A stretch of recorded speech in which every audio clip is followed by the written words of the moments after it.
Welcome to the Daily Update, where I'll go over the action in the market for Thursday, May 18th, and then we'll see how things look for Friday, May 19th. We had a pretty significant up day.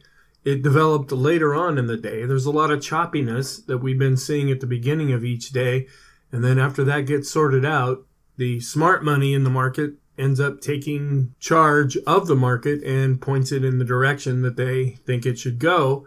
We have switched more over to positive, both in the short and intermediate term, but we also have some overhead resistance that we have to deal with. Can that continue?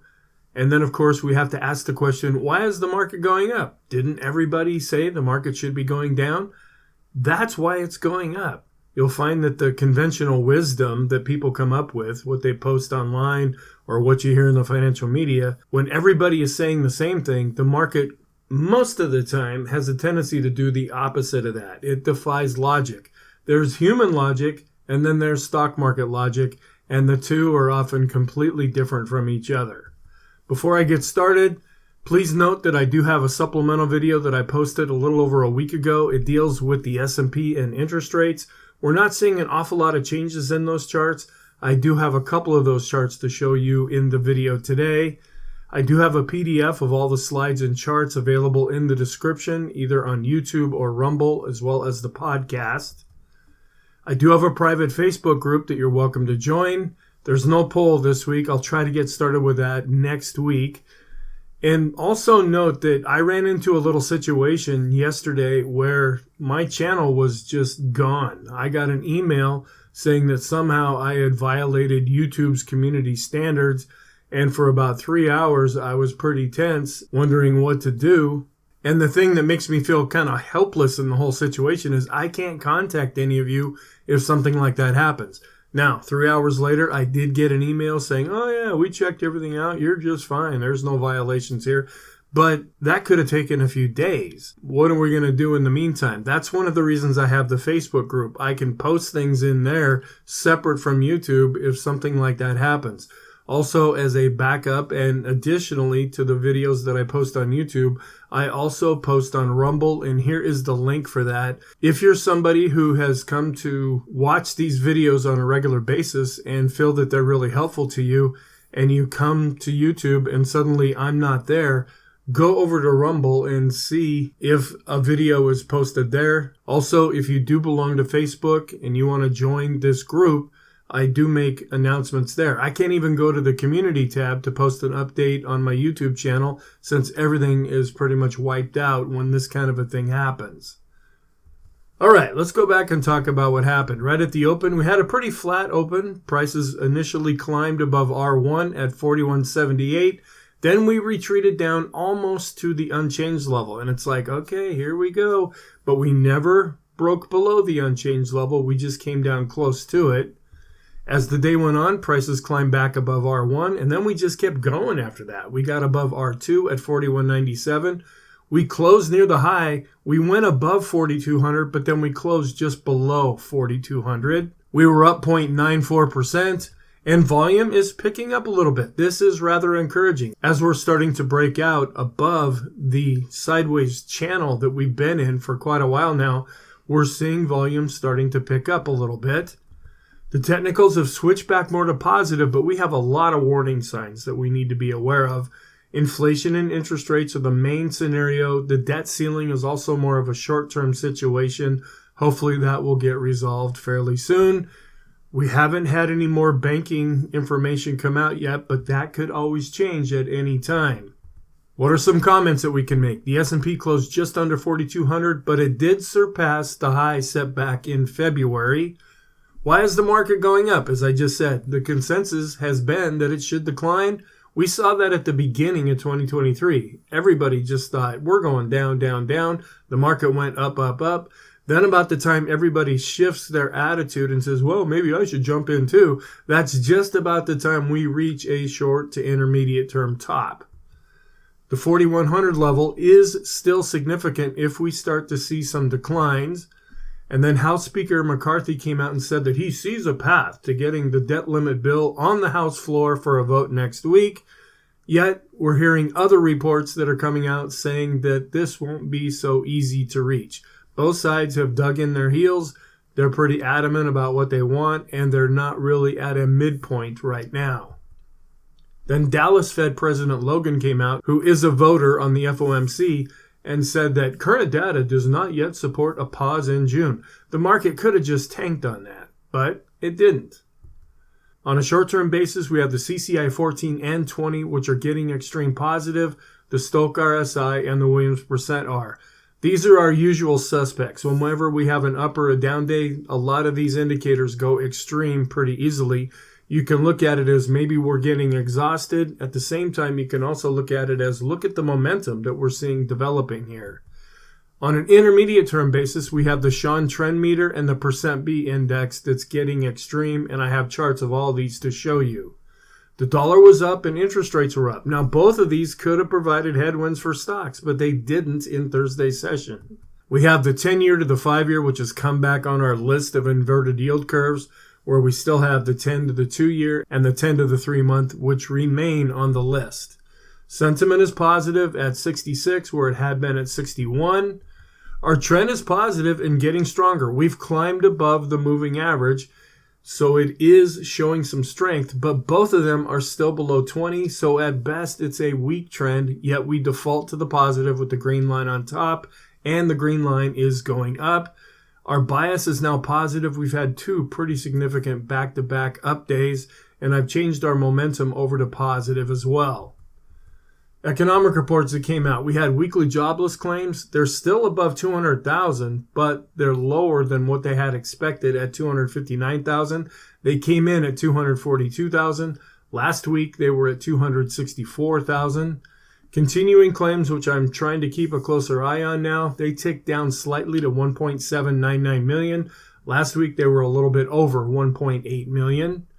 The Philadelphia Fed index came in better than expected, but still down overall at a minus 10.4. They had expected it to be down 16. Existing home sales were down just a little bit more than expected at 4.28 million. They had expected 4.3 million. Last month, they had 4.43 million. And the leading indicators, this is the one I've been waiting for. I don't really have any charts to show you yet, because I haven't received the data for that. We were down 0.6%. They expected us to be down 0.5%, so that was greater than expected. But it was less than last month when we were down 1.2%. Looking at some Isabel Net blog charts, we have the different consensus about earnings per share. You have the Morgan Stanley non-PMI leading earnings indicator. That's the orange line, and it is showing some improvement. The consensus is also showing a lot of improvement, but there's a real wide gap between these two. But what's most important is this blue line. That's the actual last 12 months earnings per share growth on a year-over-year basis, and it continues to decline overall. So we're seeing a bit of a disconnect in what folks are reading into the earnings situation. We're also looking at a long-term chart going back to the early 1900s showing the CAPE valuations. When I do the video every week, I use the Shiller PE ratio. That's also known as the CAPE valuation. And it's just suggesting that we are still expensive when we're looking at this way of calculating the PE ratio. The black line is the S&P 500. The red line is the CAPE. Even though it's been coming down, it's now been starting to go back up. The buybacks by corporate clients, it slowed down a little bit, but it's still pretty healthy overall. And then are you more likely to increase or decrease your equity exposure over the coming days or weeks? It's ticking up just slightly to 35%. And the cash drifts up to 5.6% where it had been at 5.5%. There's still quite a bit of funds in money market accounts. Then this chart just says there's been a long time without a new 52-week low, which tends to say the lows are indeed in. It might be a little hard to read, but this is looking out into the future of the 1 month, 3 month, 6 month, and 12-month returns. Yesterday, we had some housing information that came out, and it shows that we're starting to tick down just a little bit more. We had topped out, and we're coming back down. And then this chart is suggesting that there's a fading conviction in commodities. They have been dropping off so far in 2023. I did find an interesting chart on Twitter. This is the LEI that I was talking about. The chart that I want would have the S&P on here. The gray line is the GDP, but the LEI is the blue line, and it does show how it is declining overall. When it's going down this far, this fast, that typically will signal that we will go into a recession. Economic reports that came out here are the jobless claims. They ticked down slightly, but we're still above 200,000 overall. The continuing claims are also ticking down slightly. And then I created another chart where we show initial jobless claims in red, and they are declining. The continuing jobless claims have been going up, but now just recently declined. And then we have the unemployment rate, which is only updated once every month, where these other two areas are updated every week. Looking at our charts, first of all, the intraday analysis showing that we had a pretty flat open. Market didn't really know what to do right off the bat, but then we went higher up to R1. We broke above that, danced along this for a while, came back down, looked like we were trying to bounce back up. That wasn't happening. When we hit R1 again, came almost down to the unchanged level. And then later in the day, this is when the smart money came in and started to really drive things higher. There was probably some short covering that went on in here as well. We broke above 4,200, but then closed just below 4,200 at 41.98. Here's the intraday chart of the SPY, where we had been pretty flat in the initial overnight session. We shot up a little bit after Europe opened, but then we're showing some weakness going into the open. And now at the close, we continue to show some strength in the initial overnight market. Growth continues to outperform value. And here's an intraday chart showing that we were above here, with growth actually doing a bit better in Thursday's session. Growth was up 1.04% compared to value, which was up 0.86%. For the mid caps, growth was also up more than value, but down just a little bit with the small caps. Sentiment still suggesting there's not a lot of fear. With the update, the line chart for the VIX is going down. We're getting to a really low level here. We could even go lower than this. We've been down to 12, 11, 10 in the past. Just not recently has that happened. And then the bar chart is also showing that we closed right near at the low of the day for the VIX because we almost closed at the high for the market. The VIX of the VIX is also trailing off, so much for my theory that this was going to pick up as we got closer to options expiration. The SKU index pretty much still at the midpoint, not seeing anything extreme positive or negative currently. And then the move index is also pretty much chopping sideways at the midpoint, where the VIX is very complacent. Then down below, this is the VIX minus the move index to give us a spread. That's the green line. And then the red line is the S&P 500. And then we see that there's still a pretty strong correlation between the move index and the VIX index. We had the latest reading from American Association of Individual Investors. They're getting a little bit more pessimistic than they were a week ago, but this will probably bounce back up if we end up having a positive week this week. Our short-term fear gauge is starting to tick down, but we pretty much have been going sideways. And then our longer-term fear gauge is also ticking down slightly as the market's been going up. Folks are still favoring a risk-off posture, but we're seeing that this could be changing very soon. We're starting to see a lot more risk-on indicators coming back into the market.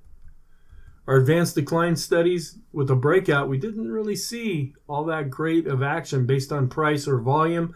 It did show some improvement, but on a short-term basis, as I've been pointing out, we're seeing a bit of a negative divergence here, where price is above the moving average, but volume is just at the moving average. And then longer term, we're also working off of this negative divergence. The new highs, new lows, starting to finally show a little bit of life. We've turned back up with the 5 period and the 10 period. So this is showing some improvement, but they continue to lag overall. The advanced decline ratio is showing a little bit of improvement. We're crossing back above 0. Accumulation distribution is still positive. Looking at our NYSE advanced decline line studies, the cumulative is showing some improvement, but still a negative divergence when compared to the S&P, as is the regular advanced decline line. It's showing some improvement, but there's still a negative divergence. The advanced decline line coming down to this upward sloping trend line and bouncing off of that. So far that has held. And then we're still working off this longer term negative divergence based on price and volume. Looking at our broader range of the advanced decline line studies, looking a little better with the NYSE, the S&P showing improvement, the mid caps improving. The small caps are coming back up to their moving average but have not crossed above it yet. Our trend, still looking like the ADX is trying to get stronger.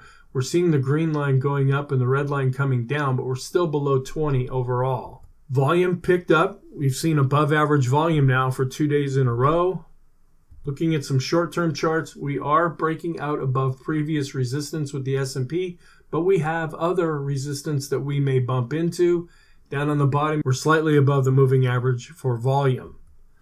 We're well above our 20-period simple and exponential moving averages, so the short-term trend is turning back even more positive. The Stochk RSI is starting to get extreme positive. The Williams percent are also more extreme positive. The CCI 14 is extreme positive, and the CCI 20 is extreme positive. And when I say extreme positive, that just means that we might have gone up pretty far, pretty fast. It doesn't mean that we're going to reverse, but it may suggest that we'll hit a point of exhaustion at some point.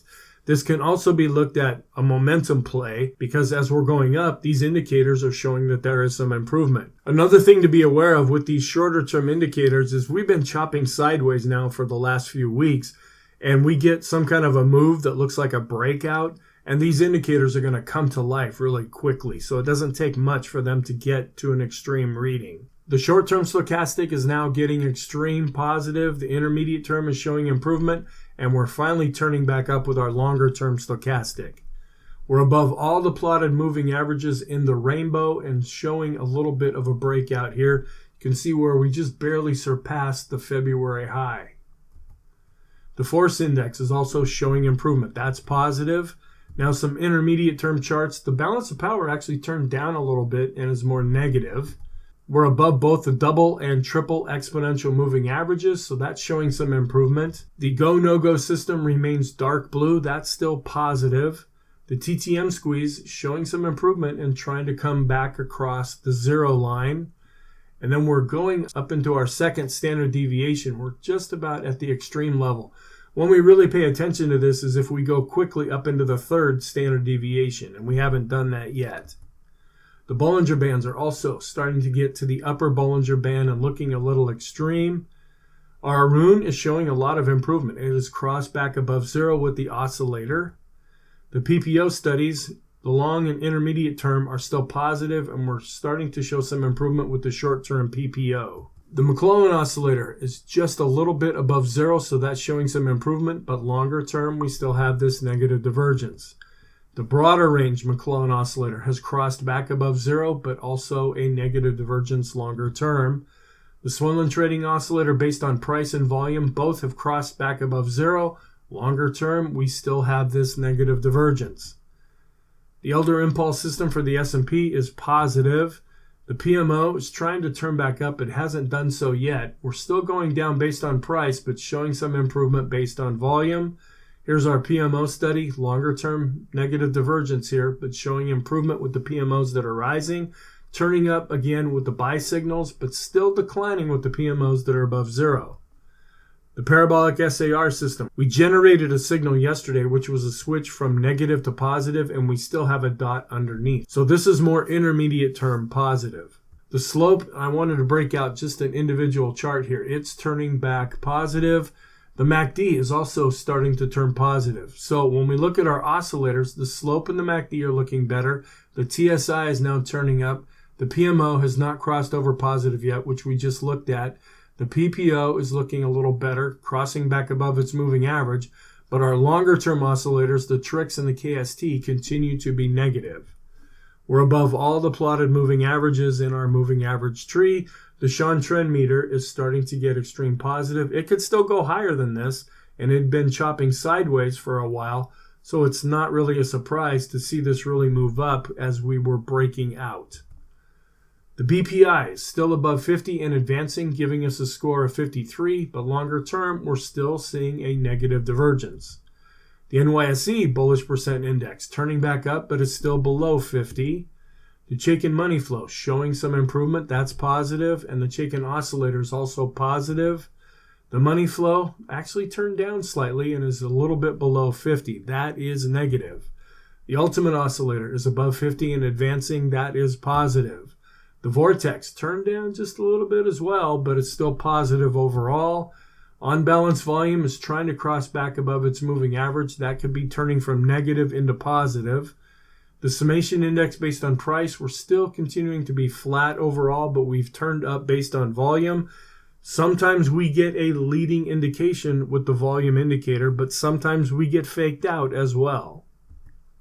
The Copic curve is going above the red line here, so that means a new signal has been generated. As I pointed out yesterday, these signals tend to be stronger when we get a real negative reading for the Copic curve. The fact that we're crossing back above the moving average at the zero line could mean two things. One is that maybe it's not that strong of a signal, or the fact that we've been chopping sideways and possibly consolidating in this sideways pattern before the market gets set to go higher. The percent B indicator, that is measuring how far away are we from the upper Bollinger Band, and we're starting to get extreme positive.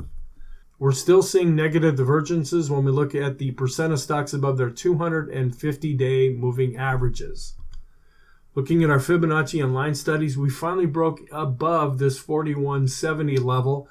We do have more resistance coming at about 4,300, but that's still more than 100 points away from where we're at right now. We've been able to get back above the 100% retracement level on our short-term fib chart. Our longer-term fib chart, we closed at just under 4,200. If we start to come back down, we'll watch 4,156 to offer support. And if we still keep on falling, we'll be watching the 4020 level. This chart was inspired by a video and a Twitter post put out by Game of Thrones, where you take the two lows that happened in 2022 and then you draw a parallel line going to the all-time high, and we're coming down here but starting to hit the upper end of this line, which may act as resistance. May 19th may be the end of the current 50-day cycle. Will that produce a change in the market? This other line is at the 4080 level because of a commitment retraders analysis showing that there's a lot of E-mini contracts right about at this level, and if we start to fall, they could start to sell pretty quickly, and that could put a lot of selling pressure on the S&P. Looking at our different charts, showing some improvements here. The Heiken Ashi is looking much better with positive candles. The Kagi is also showing some improvement and is positive. The Renko has redrawn again and is looking positive. The three-line break is adding another positive block. And we're showing a new signal that was generated on the point and figure chart. No new X's or O's here, but after Thursday's session, we have a double top breakout, which is not all that surprising. That's what we're seeing on our bar charts as well. Looking at some different indexes, the equal weight is showing improvement, but underperforming the S&P. Here's a ratio between the two showing how the big boys are really outperforming the smaller folks. And looking at our new Dow theory, we're coming right up to this blue line at about the 4,200 level. Is that going to provide resistance? And we're showing a nice little breakout here with the NASDAQ. But the transports continue to underperform the Dow. That could be longer term weakness. The Dow is still above its 50-period moving average and came right up to this S level, which is acting as resistance. The diamonds remain positive. The NASDAQ is breaking out above R2, and if we keep going up, I may have to break out the calculator and put R3 on this chart. The NASDAQ is broken above this 38.2% retracement level. We're still about 250 points away from this 38.2% retracement level. If we start to fall, we'll be seeing if that provides support. But when you look at the cumulative new highs minus the new lows, we are still showing a pretty significant negative divergence. The NASDAQ 100 is also breaking out above R2. The Qs remain positive, and we're coming above this 50% retracement level at 13,614. If we start to fall, we'll be looking at this possibly providing some support. The BPI for the NASDAQ 100 continues to show a lot of strength. And then this is the chart that I meant to show in yesterday's video. This is put out by Tom DeMark. He's a rock star when it comes to technical analysis, and he has all these different ways of analyzing things. Now, this chart is a day old now. I couldn't find a more updated chart, but this is a 9/13 Just to make it really simple, this is a pretty significant signal suggesting that there may be exhaustion coming into the NASDAQ 100. The small caps showing some improvement, and were able to get back above their 50-period moving average and close slightly above this pivot level. So we're seeing a lot of improvement with this index. We're above 50 with the RSI, and the MACD is also showing a lot of improvement. But the small caps, even though they're improving, continue to underperform the S&P. The small cap for the Elder Impulse system remains at positive, and small cap growth ticked up just slightly, but overall is showing strength, even though the index has really been declining. The mid caps also showing some improvement and hit resistance right at this pivot level, also came back up to the 200-day moving average. And the Elder Impulse system for the mid caps remains at positive. And we're also seeing a lot of nice growth in the mid caps when we look at the ratio between growth and value. The micro caps were up, but not all that much. As long as they stay above 100, they will not set a new 52-week low. The FANG stocks had a really good day and are showing a breakout. The dollar has also been bouncing back up. When you look at the end of 2022, this was a lot of the reason why the stock market was running into a lot of trouble. The dollar was going up pretty strong, and that was putting real pressure on stocks. Towards the end of 2022 and into the beginning of 2023, the dollar has been declining and is actually still in a downtrend, and that really gave some support to stocks. If the dollar keeps showing some strength, is that going to provide some headwinds? Then we're looking at Dow theory, where longer term, we're seeing where the Dow is kind of trying to come back up to previous highs, but the transports are showing weakness on a relative basis, where the utilities, showing a little bit of weakness overall. The home builders also breaking out and had a good day along with the S&P. The ratio between the two is also showing improvement, and the relationship between the two is suggesting that they're going in the same direction. Just an eye on the financial sector. It was up almost 0.75%, but still in an overall downtrend. The financials continue to underperform the S&P. And the regional banking ETF showed some improvement, but is still showing a lot of weakness when compared to the financial sector. In our interest rate studies, this is what I based the supplemental video on, and we're starting to break out a little bit here. Can this continue? The more we go up, the more it may suggest that there will be a soft landing, meaning that we're seeing economic slowdown without going into a recession. Also, this is showing a growth to value ratio, where growth is really showing a lot of improvement. We're above all of the moving averages in our rainbow. Bonds were down based on price, but up based on yield. And then we're looking at the spread between the S&P 500 and the longer term bond, where we're starting to drop below 50. We don't see that happen very often here because the spread is starting to get wider apart. At some point, if weakness in bonds continues, because they've been the real favored place to be in 2023, but if they start to show some continual weakness, that's going to produce some panic and could come in and start putting some pressure on stocks. Looking at our yield curves, the 10 to the 2 and the 10 to the 3 months still remain inverted. Here's the 30 to the 5, which has gone back to looking normal, where the 10 to the 5 has now dropped below the zero line. And here's a look at that chart independently, where we had shot back up and now we have come back down. Our long-term analysis, we're still not really turning up with the special K. We're not able to break above this red line, at least yet. And then looking at our weekly chart, the MACD is showing improvement above zero and advancing, still suggesting that this breakout above the trend line is legitimate, at least for now. An update of our possible positive scenarios. We take a 19-day exponential moving average of the advanced decline ratio. We've crossed back above zero based on price and volume. So that's turning more positive. And here's the growth to value ratio, which is still pretty strong overall, even though it did decline a bit in Thursday's session. Here is another look at our ratios. The Qs to the S&P are showing a breakout, showing a lot of improvement with the discretionary to the S&P. And large cap growth is outperforming large cap value. Then our growth to value ratios with the large caps stronger, mid caps stronger, but we're still seeing weakness in the small caps. The S&P to the utility ratio is showing some improvement here, but it's still lagging for the most part. We'll keep an eye on this. If this really starts to shoot upward, that could give some support to the S&P to move higher. But when we look at our Amex, NASDAQ, and NYSE comparison of the new highs minus the new lows and then take a 5-period moving average, we are still below zero overall. But then when we look at our 50-period exponential moving average of the new highs, new lows, we're turning back up. It's really hard to see, but it is ticking back up slightly because we're seeing some improvement with our overall indicator, giving a reading of 23. The 2-year Treasury yield, after spiking up and coming back down, will that continue to give some support to stocks? And then this is kind of interesting too. Our staples to S&P 500 ratio is really starting to decline. When we spike and then start to come down, that often gives really good support to the S&P 500. So what's our outlook for Friday? We're still dealing with earnings season. The technicals are positive now. We're breaking out, but we have some resistance above where we're at. And are we getting exhausted? We also have options expiration Friday coming up. And a lot of times, whatever happens during options expiration, the opposite tends to happen the week after. So be aware of that.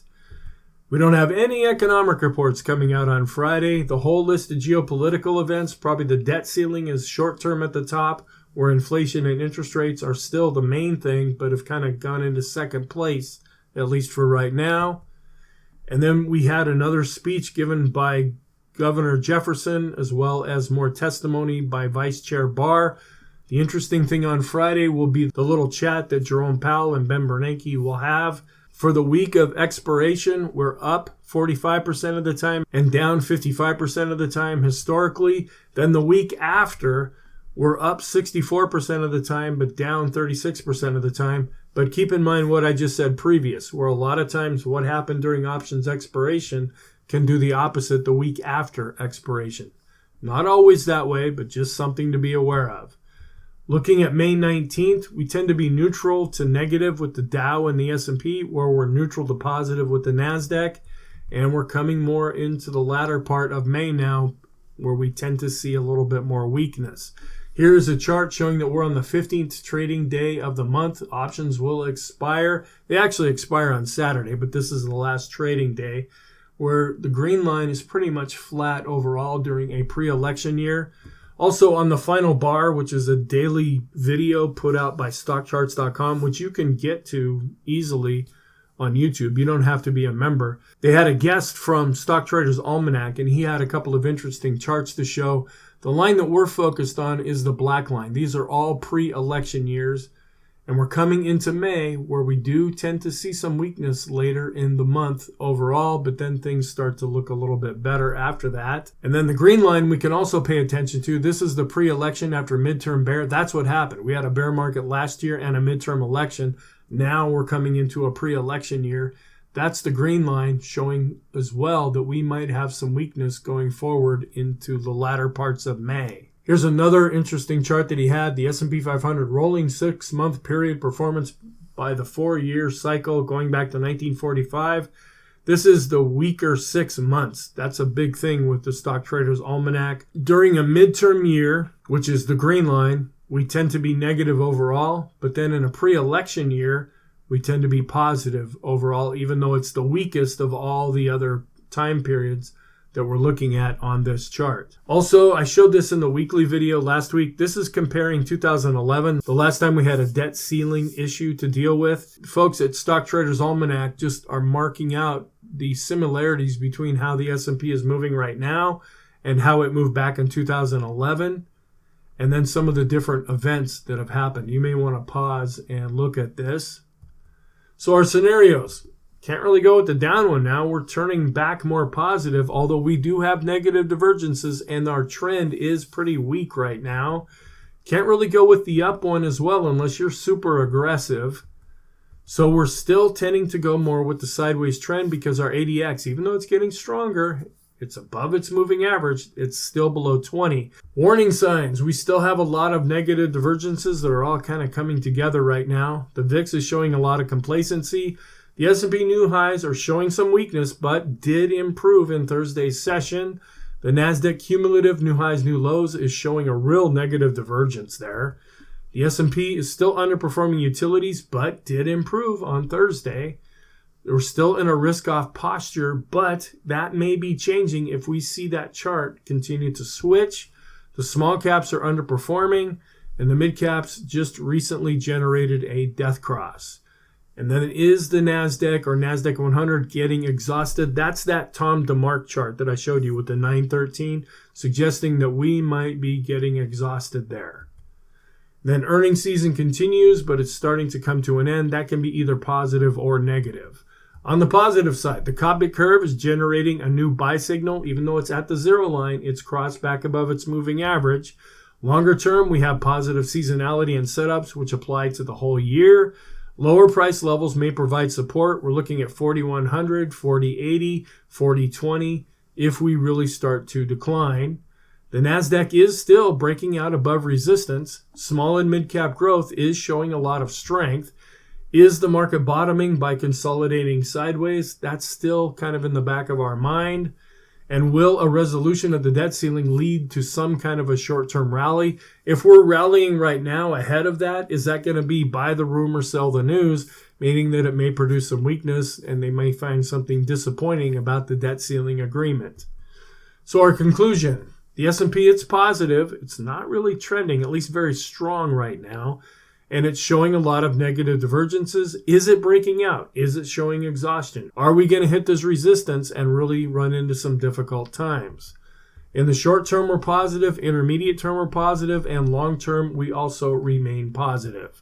So thank you. Have a really good day on Friday. My intentions are to post all of the videos over the weekend, the weekly video, the intermarket analysis video, the daily video for Monday, and the deep dive video as well. So have a great day, a great weekend, and I will talk to you in the next video.